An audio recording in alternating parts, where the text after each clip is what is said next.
नमस्कार दोस्तों, स्वागत है आपका अपने यूट्यूब चैनल जीके विद प्रेम पे। आज अपने अमेरिका की क्रांति चल रही थी, उसका पार्ट 2 लेके आया हूँ। तो उसमें हमने कारणों के बारे में जान लिया था। आज अपनी बात करें कारणों के बाद में द्वितीय महाद्वीपीय कांग्रेस से, यानी दूसरा महाद्वीपीय जो कांग्रेस सम्मेलन हुआ फिलाडेल्फिया में, वो 10 मई 1775 से लेकर 1 मार्च 1781 तक चला। इसका आयोजन पेंसिल्वेनिया के फिलाडेल्फिया में हुआ। यानी फिलाडेल्फिया जो शहर है वो पेंसिल्वेनिया उपनिवेश में था। इन इसमें सभी 13 के 13 उपनिवेशों ने क्या है भाग लिया था। पहले में केवल 12 ने लिया था, जॉर्जिया ने नहीं लिया था। इसकी अध्यक्षता जॉन हैनकॉक ने की, जो बोस्टन का एक क्या था धनी व्यापारी था। 15 जून 1775 को जॉन एडम्स के प्रस्ताव पर जॉर्ज वाशिंगटन को अमेरिका की सेना का मुख्य सेनापति बनाया गया। यानी वाशिंगटन को मुख्य सेनापति कब बनाया गया? दूसरे महाद्वीपीय कांग्रेस सम्मेलन में बनाया गया। इस अधिवेशन में टॉमस जेफरसन एवं बेंजामिन फ्रैंकलिन पहली बार उपस्थित हुए थे। उसके बाद में बंकर हिल की लड़ाई। अब वॉशिंगटन को सेनापति बना दिया तो लड़ाई तो होनी है। बंकर हिल की लड़ाई होती है 17 जून 1775। इससे पहले एक युद्ध हुआ था, लेक्सिंगटन की घटना जो हमने पढ़ी थी, उससे अमेरिका की क्रांति की शुरुआत मानते हैं, जो 19 अप्रैल 1775 को हुई थी। अब बंकर हिल की लड़ाई आपको याद रखनी है, ये होती है 17 जून 1775 को मैसाचुसेट्स के चार्ल्स टाउन के पास में ये लड़ाई लड़ी गई थी। और अमेरिका की सेना का नेतृत्व जॉर्ज वॉशिंगटन और ब्रिटिश सेना का नेतृत्व किया था विलियम हो ने किया था। और इस लड़ाई में वॉशिंगटन हार गए थे। फिर होती है स्वतंत्रता की घोषणा। स्वतंत्रता की घोषणा 4 जुलाई 1776 आपको याद रखना है। अमेरिका की आज़ादी दिवस यानी स्वतंत्रता दिवस है। 2 जुलाई 1776 को रिचर्ड हेनली नामक एक व्यक्ति ने स्वतंत्रता की घोषणा करने का प्रस्ताव कांग्रेस के समक्ष रखा और न्यूयॉर्क उपनिवेश के अलावा सभी ने इस प्रस्ताव को क्या दे दिया? समर्थन दे दिया। किसने नहीं दिया? न्यूयॉर्क ने नहीं दिया। यहाँ पे भी 12 आ रहा है, लेकिन वहाँ प्रथम महाद्वीपीय कांग्रेस में भाग नहीं लिया था जॉर्जिया ने, यहाँ समर्थन नहीं किया न्यूयॉर्क ने। यहाँ पे भी कितने उपनिवेशों ने समर्थन किया? 12 ने। इस प्रस्ताव की अनुपालना में 5 सदस्य समिति का क्या किया गया? गठन किया गया। और इस समिति का उद्देश्य था स्वतंत्रता की घोषणा को लिखना या अंतिम रूप प्रदान करना। तो अब अपने जानेंगे इस समिति में 1+4 यानी 4 सदस्य और एक पांचवा क्या था? अध्यक्ष। कौन कौन थे? प्रश्न अक्सर आता है कि निम्न में से कौन स्वतंत्रता गठन की जो समिति थी उससे संबंधित नहीं थे? तो थॉमस जेफरसन इसके क्या थे? अध्यक्ष थे समिति के। Livingstone, Roger Sherman, Benjamin Franklin और जॉन एडम्स, ये 4 इसके क्या थे? सदस्य थे। फिर उसके बाद में समिति ने 4 जुलाई 1776 को स्वतंत्रता का घोषणा पत्र क्या किया है? प्रस्तुत किया है। कब किया है? 4 जुलाई 1776 को। तो इसमें 4 भाग थे इस घोषणा पत्र में। पहला था प्रस्तावना, यानी स्वतंत्रता की घोषणा क्यों की जाए। दूसरा था अमेरिका के नागरिकों के लिए मानवाधिकार, स्वतंत्रता और सुखी जीवन की घोषणा, मौलिक अधिकारों की घोषणा हुई। राजा जॉर्ज तृतीय को 27 शिकायतें प्रस्तुत की गई। राजा कहाँ का है? इंग्लैंड का।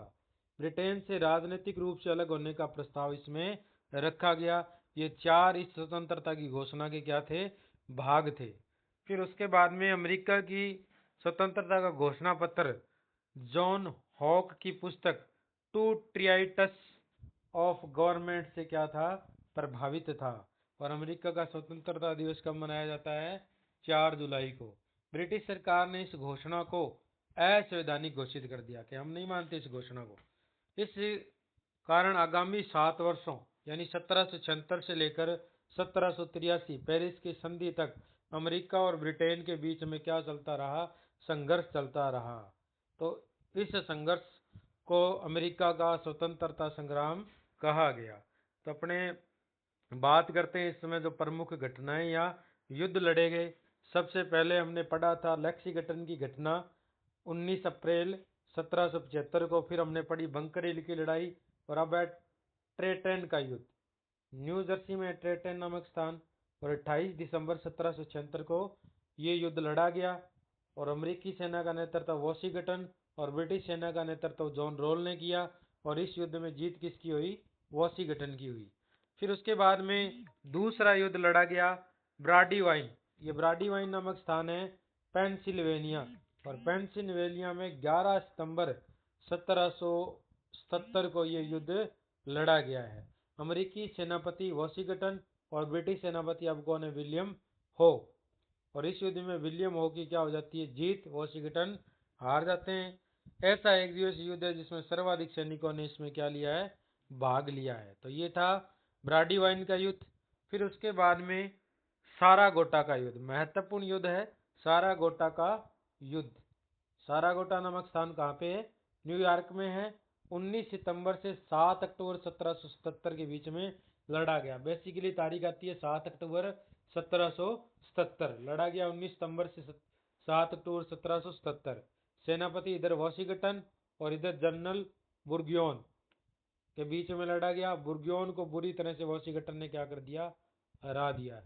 तो सारागोटा के युद्ध में बुर्गियोन हार जाता है वॉशिंगटन से।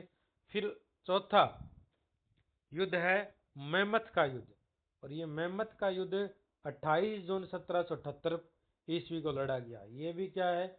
एक दिवसीय युद्ध है। जॉर्ज वॉशिंगटन और हेनरी क्लिंटन के बीच में लड़ा गया। हेनरी क्लिंटन को वॉशिंगटन ने क्या है? हरा दिया है। फिर है चार्ल्स टाउन का युद्ध। दक्षिणी कैरोलिना में चार्ल्स टाउन और 29 मार्च 1780 से 12 मई 1780 तक ये युद्ध लड़ा गया है। यहाँ पे अमेरिका की सेना का नेतृत्व बेंजामिन लिंकन ने किया है, ध्यान में रखना। बेंजामिन फ्रैंकलिन नहीं, बेंजामिन लिंकन, वॉशिंगटन नहीं है यहाँ। और ब्रिटिश सेनापति हेनरी क्लिंटन है, पहले मेमथ वाले युद्ध में जो हारे थे। अब इस युद्ध में हेनरी क्लिंटन क्या है? जीत गया और बेंजामिन लिंकन क्या है? हार गया चार्ल्सटन के युद्ध में। फिर अंतिम युद्ध है यॉर्क टाउन का युद्ध। यॉर्क टाउन वर्जीनिया में है और ये युद्ध 28 सितंबर से 29 अक्टूबर 1781 को लड़ा गया। इस युद्ध से पूर्व दोनों पक्षों ने तैयारियां की थी। क्या तैयारियां की? अमेरिका ने साइनस डीन व फ्रैंकलिन को यूरोप भेजा। यूरोप के अन्य जो देश थे उनसे ब्रिटेन के खिलाफ सहायता प्राप्त करने के लिए भेजा था, जैसे स्पेन, फ्रांस, हॉलैंड। और इन्होंने सहायता भी की अमेरिका की।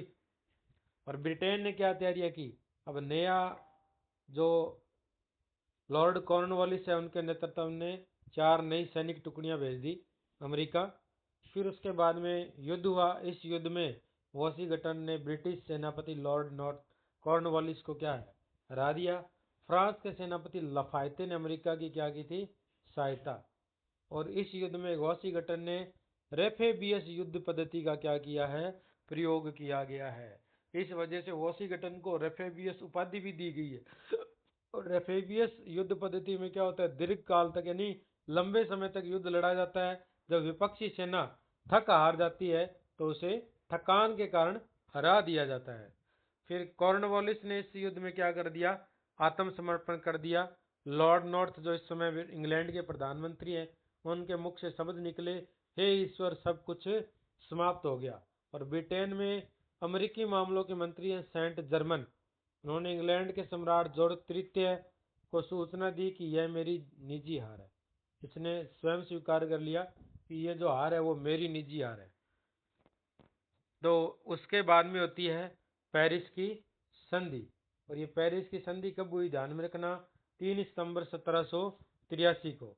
अमेरिका पर का प्रतिनिधित्व बेंजामिन फ्रैंकलिन, इंग्लैंड का प्रतिनिधित्व कर रहे हैं आसबोल्ड। बेंजामिन फ्रैंकलिन के साथ हैं जॉन एडम्स, सैमुअल एडम्स के भाई। इस संधि के तहत अमेरिका के 13 उपनिवेश क्या हो जाते हैं? आजाद हो जाते हैं। और अब अमेरिका क्या बन गया? संयुक्त राज्य अमेरिका। नए अमेरिका की राष्ट्र सीमा ओहियो नदी के साथ साथ तय की गई। ओहियो नदी को उत्तर में अमेरिका की क्या माना गया? सीमा माना गया। इस संधि के तहत फ्लोरिडा और माइनार्क द्वीप स्पेन को दिया गया। स्पेन को क्या मिला? फ्लोरिडा एवं माइनार्क द्वीप। और फ्रांस को मछली पालन का अधिकार दिया गया। न्यू फाउलैंड, नोवस्कोशिया और लेब्राडोर में मछली पालन का अधिकार किसे दिया गया? फ्रांस को। इसके अलावा भारत के पुडुचेरी, यनम, माहे, करिकाल और अफ्रीका के सेनेगल, गोरी, वेस्ट इंडीज के सेंट लुसियाना और टोबैगो ये भी फ्रांस को दिए गए। और इंग्लैंड व हॉलैंड की सीमा पूर्ववर्ती जैसी पहले थी वैसी की वैसी रखी गई।